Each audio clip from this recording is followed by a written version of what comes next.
name is Jared Poche. Welcome to this session. This session is Every Millisecond Counts. This is a case study in tuning a frequently executed procedure to below 1 millisecond in duration. My name is Jared Poche, and I am a database engineer for ChannelAdvisor. I've been working with them for about 6 years now, although ChannelAdvisor just got acquired. So now I work for Commerce Hub. So everything is interesting for me right now. A little bit about me. I started working with SQL Server like 20 years ago now, which is kind of terrifying to say out loud. I started off working as a community college instructor, teaching certification classes for SQL Server, and so I still have a little bit of the teacher in me. I left them and went to work for a little company called Microsoft, and I worked in Microsoft support for 10 years. And I left that, and I've bounced around for a couple places, and I've been with ChannelAdvisor doing e-commerce things since 2016. If you want to reach out to me later, I've got some of my contact information here. I really need to update my slide deck because I know a lot of the community these days, I mean, Twitter has been a very common place for people in the data platform space to be. And it looks like people are moving away from Twitter now. And there's a community on Mastodon, and there's a community on Counter Social. So if you're looking to get involved with more people in the community, you might look in either of those places for the SQL family. I've been blogging since 2019. I've spoken at SQL Saturdays, and I've spoken at PASS for the last 3 years, including just last month. I was in Seattle speaking in person. So setting some expectations. This is an intermediate to advanced level topic. I love talking about performance tuning, and so this is really centering all around that. I thought this was interesting work. This was a project I was really proud of because it wasn't sort of standard query tuning where we look for the missing index or the table scan or something really obvious like that. The goals would be to encourage you to have to show some attention to detail when you're looking for opportunities in your execution plans. There's a couple places that I kind of grabbed onto something relatively small and figured out it was a lot bigger than it looked like. I'm hoping you'll learn some new code techniques. Since I'm not a database administrator so much, I'm a database engineer. A lot of what I've been doing has been working on writing better code, trying to get better execution plans out of SQL Server, and working with our developers to make sure that the code and the database are both moving in the right direction. And holistic view. One of the big things that we got out of this performance-wise within the database was realizing how the application and the users were interfacing with the database and how their behavior was affecting what was happening on the database level. So knowing some things outside the database can really affect how things are happening inside the database. So foundations and topics. I'm going to talk about a lot of things in this, so I want to kind of introduce some ideas. First, this is all about troubleshooting or improving the performance of one procedure that is an upsert procedure. So we try to update records inside a given table, and if they don't exist, then we insert them instead. Great. And I've got a link to a really cool blog post on upserts that I will refer to you later. Table variables.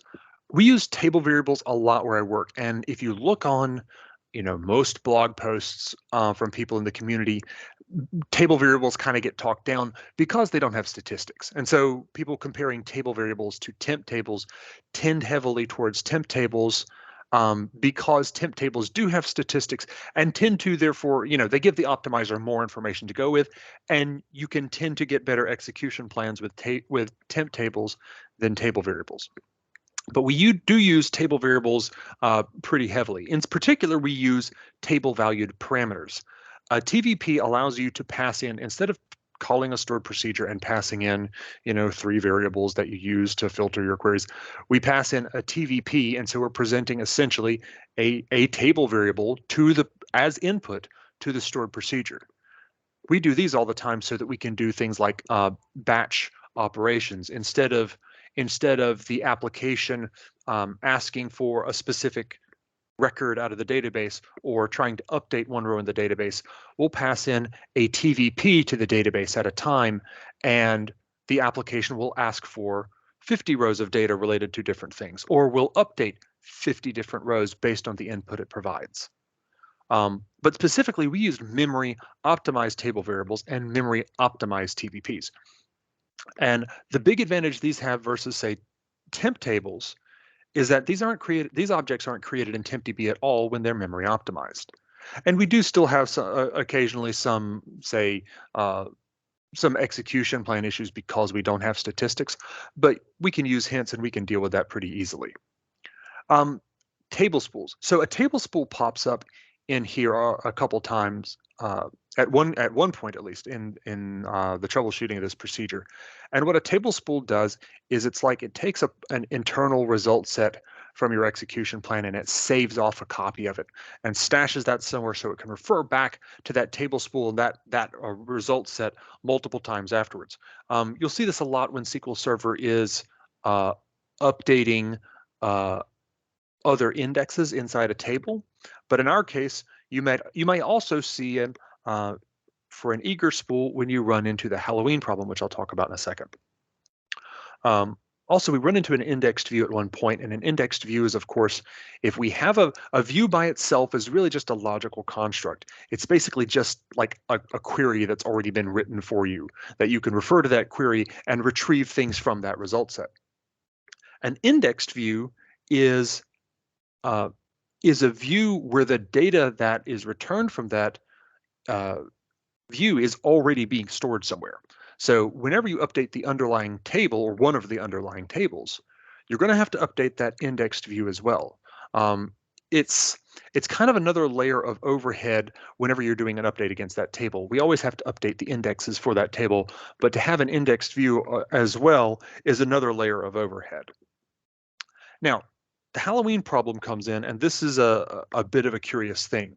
So the Halloween problem is an issue that was identified a long time ago, actually not on a SQL Server database, but on an IBM database in the late 70s. I think it's a moderately famous problem because there's actually a Wikipedia page for the Halloween problem. And we ran into this, the Halloween problem, while I was trying to troubleshoot this stored procedure, and it actually affected our performance. Or rather, I should say, SQL Server knows that the Halloween problem exists, so we didn't have the Halloween problem, but we had the Halloween protections that SQL Server puts in place to protect us from the Halloween problem. And those protections were bad for our performance, so we had to deal with that. So that's quite enough for one talk. So this is a case study about tuning one stored procedure. Now, I work in a company that does e-commerce, and part of what we do is we do like inventory management and updating the quantity of items that people have for sale.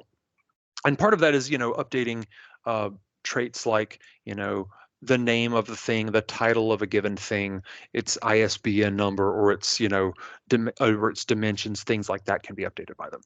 But updating the quantity is a different thing. Because quantity has to be correct and it has to be updated very, very quickly. If it's wrong, we could end up with customers overselling things that they have no more quantity of, or alternatively, the database could be telling them they're out of quantity when really they aren't.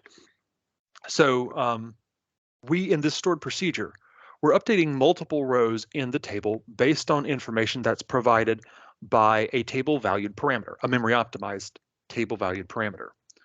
The updates are customer driven. So the activity is being driven by our customer's activity, uploading information to us about the things that they have for sale. This stored procedure was taking 3.1 milliseconds on average when I started working on it. And I will refer to a bunch of numbers throughout this. And all these numbers are coming from Query Store because we use Query Store pretty heavily. Why would I bother tuning something that's only taking 3.1 milliseconds? Because it was running about 300 million times a day. And part of the fun about working where I work is that I get to say ridiculous things like that. This is taking place, all of these executions are across dozens of servers and hundreds of databases that are all running the same schema, the same stored procedures, the same tables, but different sets of data for different customers. So I looked at this stored procedure and I wanted to see if we could reduce the runtime of this by 1 millisecond. Because if we could, that 1 millisecond gain, which is not very much, would be multiplied many, many times if we're running this so many times in a day. So what does the procedure do? It populates a few variables early on with one query. It's not very consequential, doesn't take us a lot of time. It checks for item listings. Now, item listings are basically, let's say you had 20 of a given item for sale, but let's say you already had 5 of them posted for sale on something like eBay. Well, then the next time you come and tell me to update the quantity, I need to take that 5 into account because you told me you have 20, but 5 of them are already spoken for. So really you have 15 that are available for sale, right? So we go and check for existing item listings and we aggregate that information because we might need to subtract it back out later. But that also doesn't take a huge amount of our time. Then we perform an update. So we perform the main update in this stored procedure. This takes about 80% of our time. So regardless of whatever else is going on, if I'm going to hit that goal of reducing this by 1 millisecond, we're going to have to try to make some gains out of that. And then we insert missing rows. So it's an upsert procedure. We're probably trying to update, a handful of rows, but if the row doesn't exist, then we're going to insert it afterwards. So after the update statement, we have an insert statement just to make sure we didn't miss anything. The insert, there's also a trigger on the underlying table. So when we do an insert, we do some operations on other tables as well, which is something to keep in mind. So, and here's part of the execution plan for that update statement. Let me show you the rest of it. So, and as this information comes from my production environment, I'm going to be showing you like an anonymized execution plan. So my apologies for that. So let's take a look at this execution plan. Come on, give me some more room here. There we go. All right. Now, I said that there were no obvious things like, table scans or missing indexes or stuff like this. And if you're eagle-eyed, you're seeing, well, there is an index scan up here. And there's an index scan down here. But this is actually, we're scanning the memory optimized table variable or one of the memory optimized table variables. So if we're reading one row out of memory, I'm not too concerned about that. That's not our problem. We also have another table variable that we're referencing down here. And as you look around here, you'll see a lot of these operators have very small row counts too. So like 1 of 1, 1 of 2. All right. So there's a lot of operations, but there's not a lot of rows going through here at any given time. Now, what is interesting to me is this is us doing a seek against the underlying table. And we're doing a full outer join here. So we're joining some things together. Here we have another reference to the underlying table, object 7. And here we're doing a key lookup. Now, I don't particularly like key lookups if I'm looking at a stored procedure that I want to really try to improve on. I'll try to get rid of key lookups when I can, as long as I don't have to do anything too drastic to address that. But it is interesting now that we have 3 references to this table. The key lookup is understandable. Why do we have 2 separate index seeks to the same table? Okay, I'll come back to that later. Still, not a lot to grab onto at this point. So once we've got all that joined up, we get over here. And there's a little more interesting here. So we have a sort operator here. We're doing a stink. Okay. And here is our clustered index update. All right. So now we've updated the main index. So what else is going on? Well, we have this table spool, and that got my attention. Now, so here we're taking the results up to this point, and we're taking those rows and we're putting them in a table spool so we can refer back to them later. And we're reading that table spool here. We're also reading it over here. And this is the part that really got me interested in this execution plan. So we've got this table spool, and then we sort the data in it. And then we've got another clustered index seek, and then we sort it again, and then we do another index update. What is going on? It really took me a couple minutes to figure out what was happening here. And what is happening here is that we have an indexed view. So we've updated our main table, but we're doing this other operation afterwards because we've updated this table. We've got to update this indexed view that's based on it. Oh, okay. But this is actually this kind of feels like a lot of effort. The table spool is like 20% of the cost, and these sorts are 12% each. And this middle line of our execution plan is like 50% of the cost, more than 50% of the cost of the whole statement. Now, cost is an estimate, and that's a thing to keep in mind. Even on an actual execution plan, the cost values you see are all estimates because it generates the cost before it actually decides on an execution plan. But it's suggesting that this is fairly expensive. So this kind of got me some ideas for where I could start in improving things in this stored procedure. So my first thought is, okay, looking at that table spool and the clustered or the indexed view update, my first thought is, do we really need that indexed view? We probably need the view. It's probably serving some kind of purpose.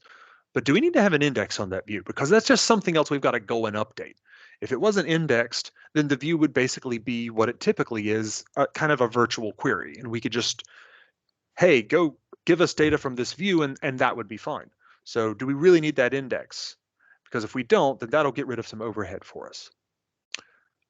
Second, I was concerned that we have unnecessary inserts. So every time through, we try to update rows. And if we didn't update all of the things we expected to, then we're going to try to insert just in case the row doesn't exist. What if the row does exist? Because the way this is written, every time through we run the update and then we run the insert. But probably most of the time the insert's unnecessary. And one of the things I learned in the course of this is that let's say we run the insert statement and it actually inserts 0 rows. We're still going to fire the trigger and try to go do operations on the other tables. And triggers are kind of expensive. So if we're firing the trigger and having to set up like the inserted table and the deleted table and run through the logic of it, only to realize, oh wait, there were no rows to begin with, it just seemed a bit silly to me. Third, so I did say we're using table variables. And I said that sometimes table variables, you will get less than optimal execution plans because there are no statistics on a table variable. And recent versions of SQL Server have added some improvements here. But at this point, I was thinking, well, if we changed it to a temp table and SQL Server had statistics and could estimate cardinality well, might we get a better execution plan? That was one of my thoughts. And finally, I wanted to go back and look at that update. I didn't like the fact that we had a key lookup, and I didn't like the idea that we had multiple references to the underlying table. So it took a while, but I did come up with several ideas that we could try out with this. And I tried each one of these mercifully. I tried each one of these separately from the other changes. So we made changes to this stored procedure over a couple months and rolled out each one separately to see what the effect was. So first, the indexed view. So that's causing us to do that table spool, do some extra operations. It's expensive as estimated. One of the things I forgot to mention is this too that I observed. The clustered index update. The cost for this is 22% of the whole query. And this got my attention too, because normally if you've got like an update statement, a DML statement, normally the most expensive operator is the one that's actually writing the data. A delete, an insert, an update. The actual writing of data is more expensive than just reading things.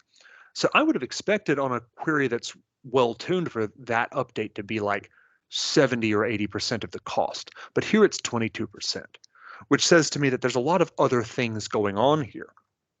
So I expected the DML operator to be more expensive than that. So why do we need the index and why do we need the view? Well, the view is used for aggregation. Now, the underlying table has the row for each item, and for each distribution center, we have that item that we have quantity for that item in.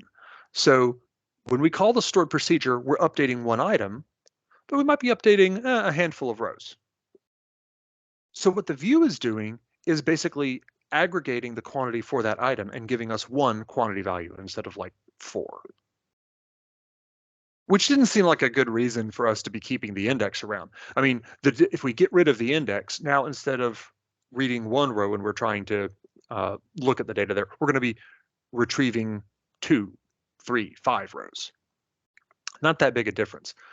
And I didn't have a great estimate for how much this was going to improve things, but when we removed the index, it did reduce the runtime of this stored procedure by about 20%, depending on the day you measured things from.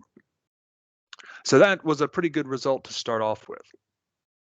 So the stored procedure uses a couple of memory optimized table variables. One is a TVP, passing an input.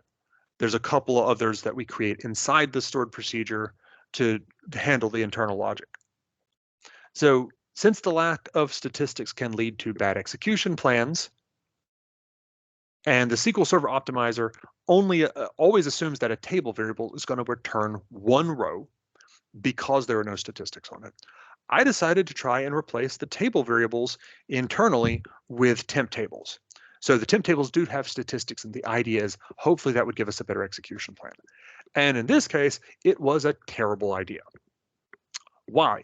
It was a terrible idea because of tempdb contention. Now, if you go and search for that, you're going to find a bunch of blog posts on the subject. And actually, I need to write one myself. But so tempdb contention is a really well-known thing.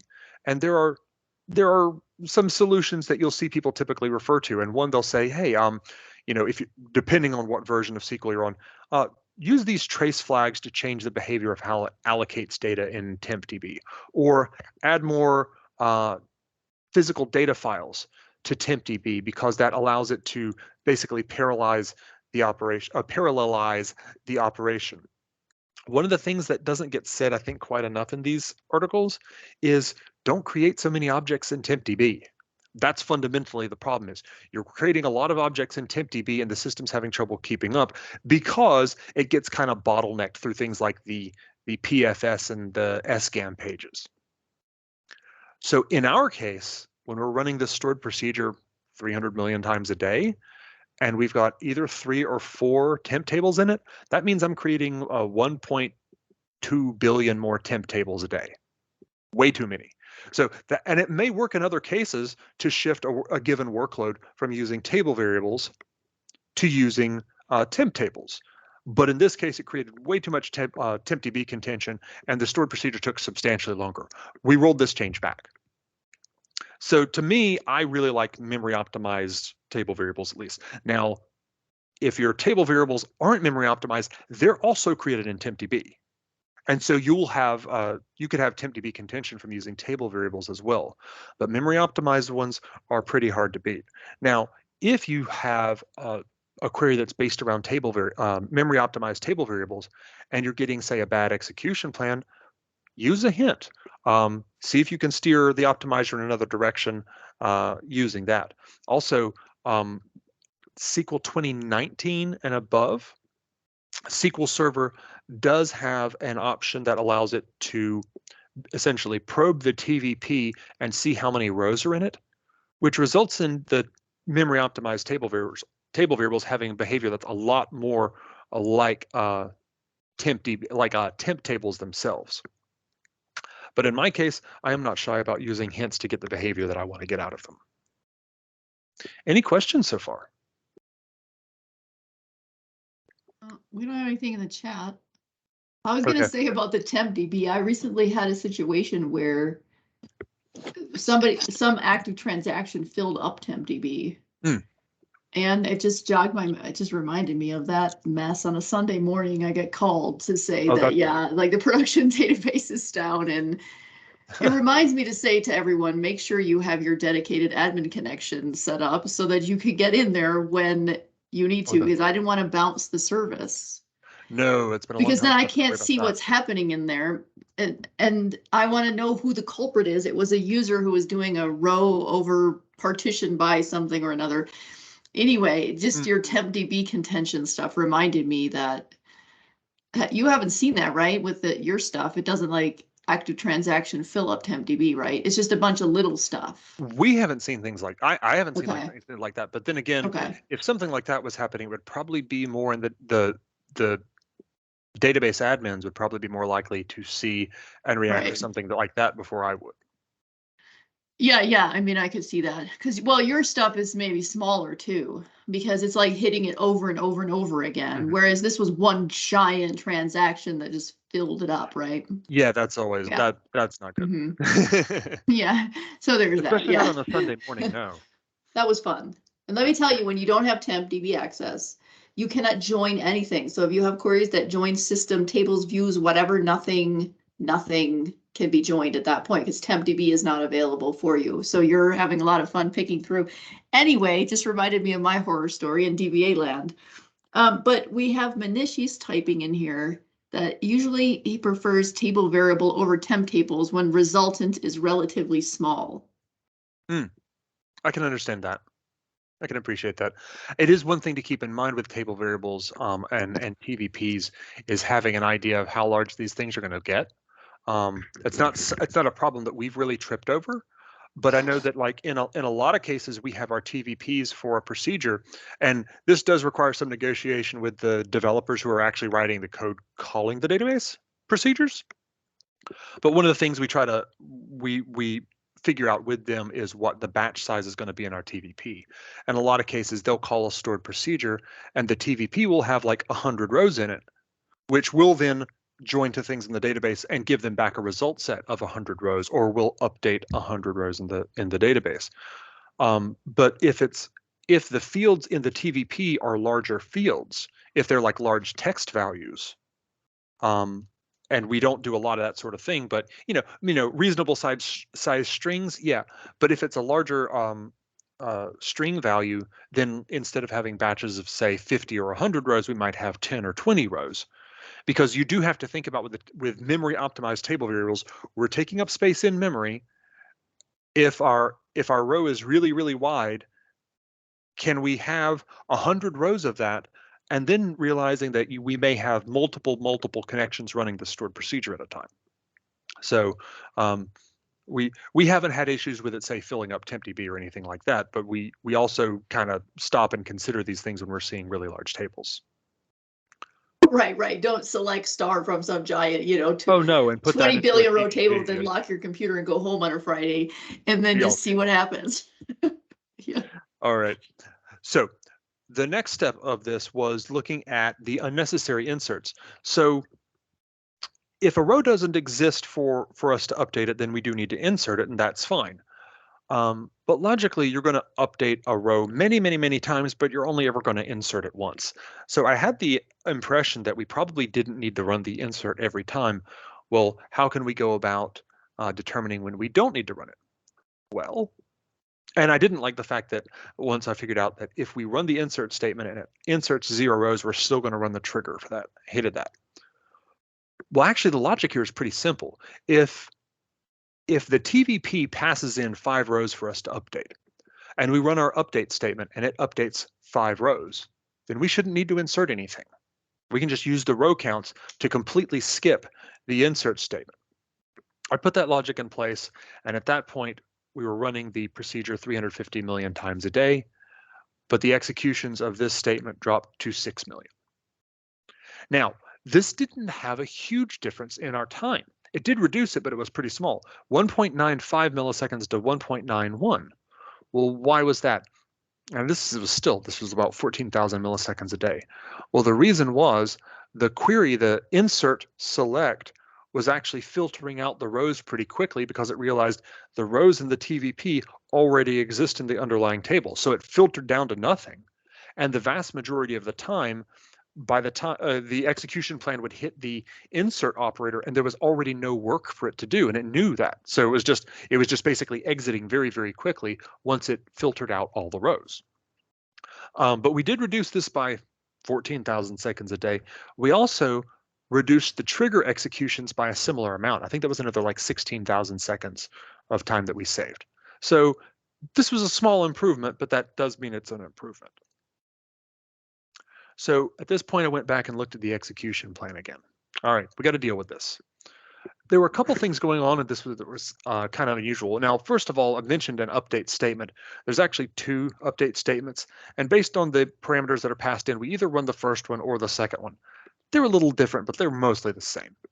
One of the things I found is we had a common table expression. Actually, we had two common table expressions on the update statement. The first one was completely redundant. I mentioned early on that we went and we looked at listings for the given item to see if there's any things out for sale for it right now. Well, we got that information and we aggregated it up so we had, a number for how many of those were for sale, and we put those in a table variable, and a memory optimized table variable. Well, the common table expression was hitting that table variable and aggregating the data. Well, we had already aggregated it. So it's like we were trying to add up the quantity so we would only have one row, but we already aggregated it so we only had one row. So I just removed that common table expression because it was unnecessary. Obviously, in the evolution of that procedure, at some point, we aggregated that early on, but didn't change the actual update. That was not what I expected. Okay. So the second common table expression was the reason why we were referring to the underlying table an extra time. So the second common table expression, and I've got some examples that we'll run through in Management Studio once I get through the slide deck. And this one in particular, I think will be a little more clear once I get to it. There was a second reference to the table in the common table expression. So we're joining from the TVTP to the underlying table, and we're applying some case logic to the update of quantity that we're about to do. And it's like, okay, is this a relative update where we're adding the data to the table, or is this an absolute update where we're overriding the existing value and just setting it to the value that was passed in? So there's some case logic in our common table expression, and then that provides us a result set. But we then, in the main body of the update, we refer to the underlying table a second time. That's why we saw two different index seeks. The other thing was there was a key lookup going against the underlying table. And so we're using a non-clustered index to do the initial search. And then we're doing a key lookup to hit the clustered index to get the rest of the columns that we need for this operation.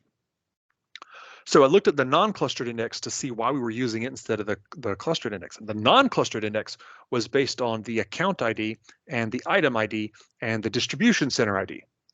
And the clustered index was based on the account ID and the item ID and the distribution center ID. They were the same, at least the first three columns, and those were the only ones that were really important.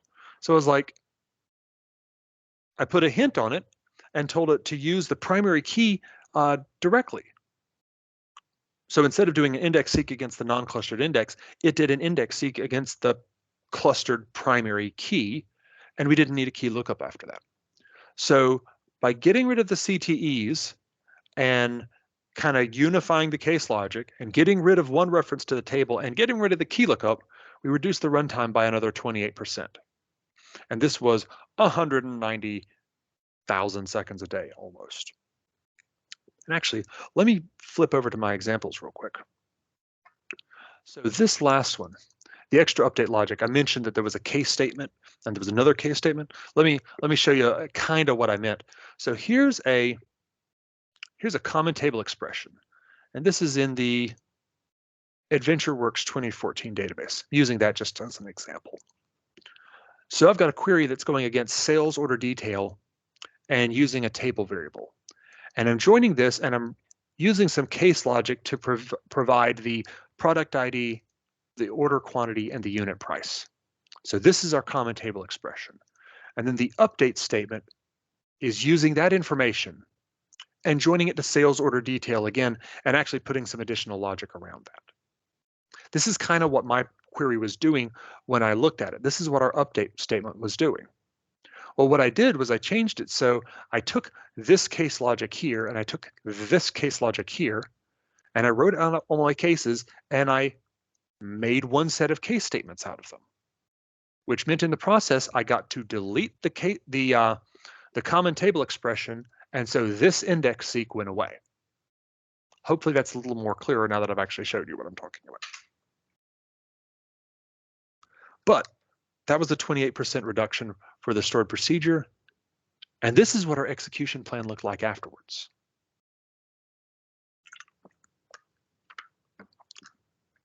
A ton fewer nodes in this. And none of the operations individually in the original one, which was so large, none of them were doing a ton of work, right? They were all doing little bits and pieces. And the row counts were tiny. They were 1 of 1, 1 of 2, 0 of 1 in some of those operations. But now we've just gotten rid of a lot of trash by simplifying those case statements and getting rid of that extra index seed. And notice the clustered index update, that was like 22% of the cost before. Now it's 73% of the cost because we've taken out the trash. So at this point, we dropped the stored procedure from running in 3.1 milliseconds down to 1.4. So this, we've overshot the runway for what I was hoping to do. I was hoping to get 1 millisecond. We've gotten more than 1.5. But we had another idea, which was if our inserts were inserting unnecessarily, what about our updates? How often are we updating information with redundant data? And we know from our inventory processes that our customers are uploading information to us all the time, and some of it's really redundant. They'll provide us all the details for this item. You know, it's height, width, and length, its price, its title, the ISBN number, all these things that they're providing to us. You know, the vast majority of the time, they're not changing. We had this item yesterday, it's the same item today. And so the inventory process kind of caches a lot of that and hashes things and figures out that nothing's actually changed, and so we don't actually update that. Well, quantity, we haven't done that because quantity has to move really, really fast. We have to have these updates in really, really quickly. So we think that a lot of this information is probably redundant. Well, what if we can, especially because our customers have kind of automated updates and they're providing information to us, say, every hour. Well, what if we limit the updates? What if we could just put in a where clause and say, update this, but only if the old quantity is not equal to the new quantity? Because right now, we're rewriting all of those records each time. So we put in this where clause, and we ran into something called the Halloween problem. So the Halloween problem, I've actually blogged on this. Other people have blogged on it too. I actually refer to Paul White because he has a series of blog posts from like 2013 or something, but he goes into great depth on that, and I'm not a big fan of reinventing the wheel. So the Halloween problem is a problem that can affect any DML statement: inserts, updates, deletes, even merge statements. The logic of it makes more sense for an update, whereas the insert and delete have to be a little weirder. But the gist of it is this: if you're trying to query something and filter on something while you're trying to change it, you can run into this. It really comes down to, like, for an update statement, if you are trying to set a field like quantity and you're filtering on that same field, which we were when I added that where clause, and that field is in an index, is a key index, a key field for an index. What can happen with that? What can happen that constitutes the Halloween problem is, as you're reading through your table looking for rows to update, you find a row, you update that row. The row now moves in the index. You keep reading, you find that same row a second time, you update that row, and it moves. We're not supposed to be updating the same row multiple times. This is really a violation. So the Halloween problem is a database problem. It's not a SQL Server problem. This was originally found in an IBM database in the late 70s. And this was a really good example of the Halloween problem. Now, SQL Server knows that the Halloween problem exists, and it looks out for these problems. And when it sees the potential for the Halloween problem, it puts protections in place to stop the Halloween problem from happening. Typically, it puts in some kind of a blocking operator. The blocking operator, I've got a link here because, and I'll tell you guys where you can find my slide deck and my examples if you want to look at them later. But the blocking operators are the first thing I blogged on at my current blog. So SQL Server puts in a blocking operator that stops the normal kind of row mode flow of an execution plan. So the blocking operator, what it's trying to do is make it so we go through and we read all of the information that we're wanting to update. And it inserts a blocking operator, something like an eager spool. And it's going to gather up all of those results in one place so that then we can update and by referring to those rows that we had spooled up. It's really trying to separate the read half of the query from the update write half of the query. And the problem is that blocking operators interrupt our normal flow, and they're bad for performance. So I added that where clause to make us update, we expected, a lot fewer of the rows in the table, and it was taking 50% longer. So we rolled that back. But the thought that came to me was this: okay, if SQL Server is trying to separate the read half of the query from the write half of the query, why don't we just do that ourselves? What if we queried the data we needed into not a temp table, because that would be terrible? What if we queried all that information into a new memory optimized table? And we can do all the math, and we can have our new quantity and our old quantity in that table and have everything in it. Then we could check the results, and we could see if the quantity changes. And if none of the rows are actually changing quantity, we skip the update. We don't even do it. I did also have to change the logic around our inserts to decide when to insert or not, because before we were saying, hey, we needed to update 5 rows, and we updated 5 rows. We don't need to insert. Well, now we might think we need to update 5 rows to find out that we needed to update 0 rows. And that would have broken our insert logic. So we changed our insert to now kind of do a left join to the underlying table to figure out if the information from the TVP already exists in the underlying table. I wasn't sure how this would work out because I didn't know how much overhead this would be. Well, I've created a new TVP, we have to populate it, and then we have to run another query to check it and see whether we should do the whether we should do the update or not. Populating the memory optimized table variable took between 90 and 100 microseconds. Checking the results, so running an if exists query against the table variable, took 10 to 20 microseconds. And this is based on our behavior, but we skipped 96% of the updates. We didn't even run the update statement 96% of the time. And this meant the average duration for the stored procedure went down to 320 microseconds, which calls for a victory dance.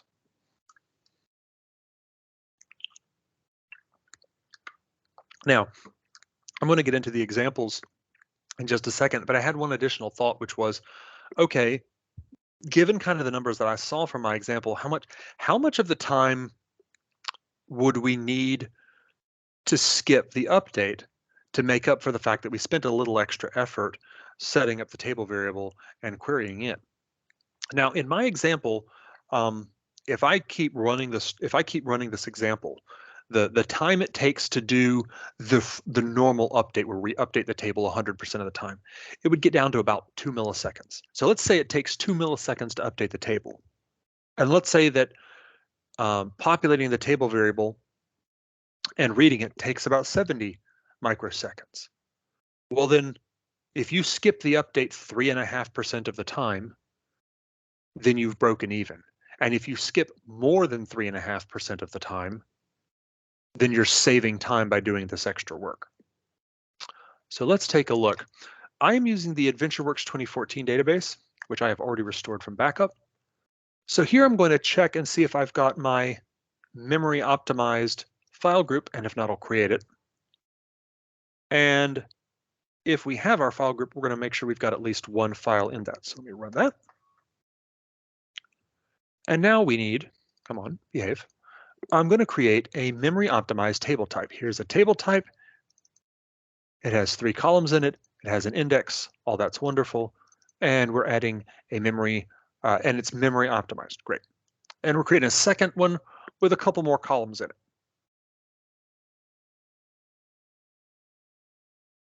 And we are going to, hey, stop doing that. And we're going to turn on query store with an interval of 15 minutes. Cool. Now,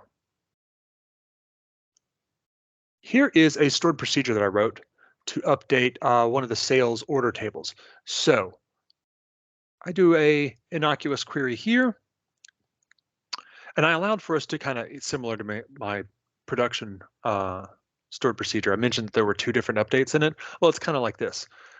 If you pass in one variable, we'll do a relative update. And we will update the sales order detail table, and we will update the quantity for an item in that order and the price for an item in that order based on the TVP that's passed in to the stored procedure. And that can have multiple rows, obviously. So we'll update the sales order detail table based on the information that's passed in. If you want to do an absolute update, we will again update the order and the price based on what's passed in. But if there's something in the underlying table that's not in the TVP, we'll actually delete that out of the table. So we have a delete statement here. Here we have an insert statement. So, well, if we wanted to update a record for a given item and it doesn't exist in the table, well, then we've obviously got to try to insert it afterwards. So this is basically a very similar stored procedure to what I was running in production. Here's a modified version of it. Now this creates another table variable inside the stored procedure. We've still got the same one being passed in. Now, instead of just running an update, we do this insert select. We're selecting from the TVP and the table. And we're getting the product ID, the quantity and price that's being passed in, the quantity and the price from the table. And we put all that information into our table variable. Then I run this query. If exists, select from the table variable where either the quantity changed or the price changed. So if there's a row in here where something changed, hey, great, cool, let's run the update statement. Otherwise, we skip it. And the same for the full change. So we populate our table variable. We decide whether we want to run our update statement or not. But also, well, if there's something in the underlying table that's not in the TVP, then we want to delete that out of the table. Well, in that case, the columns from the TVP would be null. They'd be empty because that row wouldn't exist. And in that case, if the information in the TVP is null, then we're going to delete the related record. Well, what if we want to insert something? Then it would be in the TVP, but it would not be in the underlying table. So if there's something where the current value is null, then it's not in the table. In which case, let's insert it. Now, here's my script to actually execute it. I go through and I actually read out the details from an existing order in the database. I put it in a table variable. I start a transaction and I call to update that stored procedure, to update that order. I didn't actually change any of the details, so the data is completely redundant. So we'll try to update that. And I've got this querying out the data afterwards just to kind of confirm where we're at. And then I roll back the transaction because I don't actually want to, go through and update everything in the database. I put this statement in here just in case you're messing around with this and you want to actually change some of the values in the table some percentage of the time, you could do that here. And then I start a transaction and I run the modified version of the stored procedure. So I'm again going to tell it to make changes, but I'm going to use the improved logic. And let's run that 10 times. Now I do find the more times I run this statement, kind of the better the performance gets. So there's definitely some cold cache issues here. Let me see. I'm going to run it 20 times. All right. Now this is a query against the tables in Query Store. And this is going to get all of the executions for both of these stored procedures in the last 30 minutes. Let's take a look. And I'm going to drag this out so we can actually see some more of the text. Okay. Now, here is our old procedure, detail update. And we have a delete statement, and our delete is taking, wow, it's taking a really small amount of time. This duration is in microseconds, so it's taking less than 100 microseconds. Okay, that's pretty good.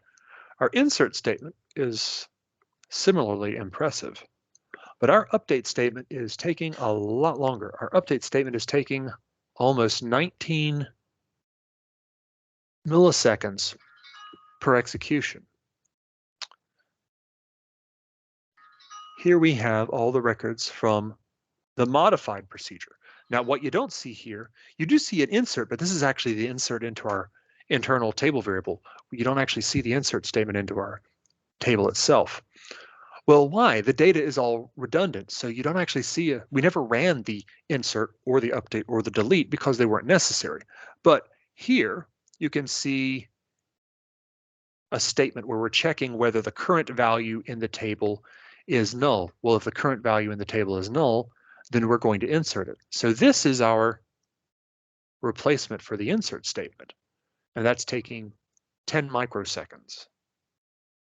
To check the memory, check the data of the TVP that's in memory is taking us 10 microseconds. This is checking whether the new data is null. So the data in the TVP passed in is null. Well, that's if we're going to delete the data out from the underlying table. That's also taking 10.5 microseconds. And this is the big interesting one. If either of the values have changed, well, that's us checking whether we need to do the update statement or not. That's taken 16 microseconds instead of 19 or 18.6 milliseconds.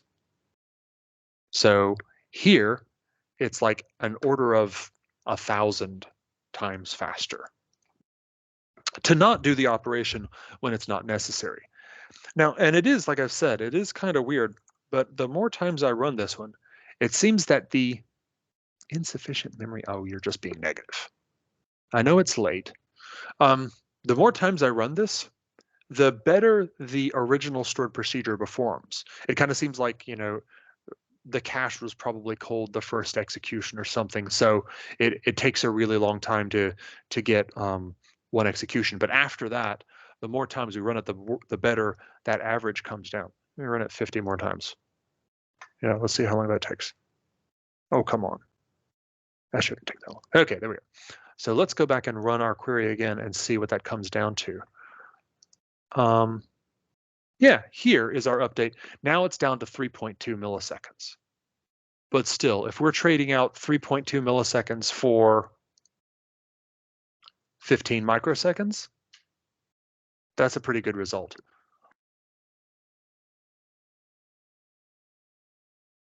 That's about everything I wanted to show you. So if you, 1 second. So if you're interested in the Halloween problem and you want to go read more about that, like I said, I had a post on it, but Paul White had one that was really definitive from like 2013 and none of the fundamentals have changed. Like he's got 3 or 4 blog posts that go into details that will show you how you could run into this on an insert or a delete statement as well, and a merge is just, you know, the combination of them. The logic is a little weirder for the insert or delete. You'd have to be like inserting into a table that you are querying from with some additional parameters around that. So if you're interested, go look at that blog post from Paul White. Aaron Bertrand had a blog post about upsert procedures and coding patterns for them, and he had some interesting tips for them, things like hints and specific ways of writing it to get different blocking behavior and stuff. I found that really interesting, and I discovered that after I had already done the work on this stored procedure, but I thought it was really cool, so I thought I'd call it out here since I'm talking about an upsert statement. I've been blogging since 2019. I've got blog posts on the Halloween pattern and on blocking operators. So the eager spool in this case is the thing that I ran across that was a blocking operator that was caused by the Halloween protections. But you'll also run into other things that are blocking operators that will really affect your performance, like sort operations, like hash joins will block on the first table that or the first input they're getting data from. And I also blogged about this stored procedure. So if you want to read any of those, you can go check out my blog. I've got a link here to TVPs and memory optimized table variables.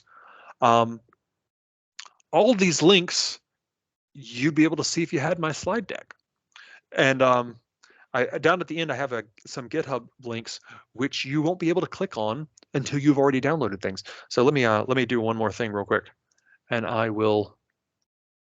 I think I have the link to your GitHub, the stuff that every millisecond counts. Yeah. So GitHub. Yeah, I put that in the chat just now. Excellent. Yeah, for everybody. Yeah. And this is every millisecond counts. So you can go there and download my, this has my slide deck and it has my example scripts.